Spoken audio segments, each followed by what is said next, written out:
galay mid ka mid ah maqaayadaha ku yaala dalka Yemen, waxaana uu dalbaday cunnada ugu qaalisan ee halkaasi yaalay.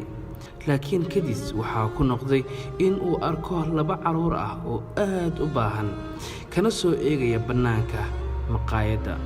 Yaa Allah, raxmad ayaa qalbigiisa soo buuxdhaafisay, caruurtii ayuuna u wacay. Way u soo galeen caruurtii ayagoo xishood daran uu ka muuqdo, laakiin asigoo qoslaya ayuu u istaagay dhinaciisa ayuuna soo fariisiyey. Iminka hortooda waxaa yaala dalab kale oo cusub, bal ila eega qaabka uu sheekada ula wadaagayo asigoo faraxsan si aysan uga xishoonin. Waxaabad moodaa aabbe caruurtiisa la sheekaysanayo oo cunno siinaya asigoo u muujinaya jacayl daran uu u qabo. Kadis labaad ayaa dhacay.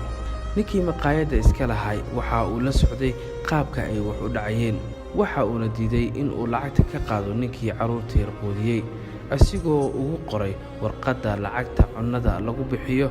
Annagu ma qabno aalad xisaabisa qiimaha insaaniyadda.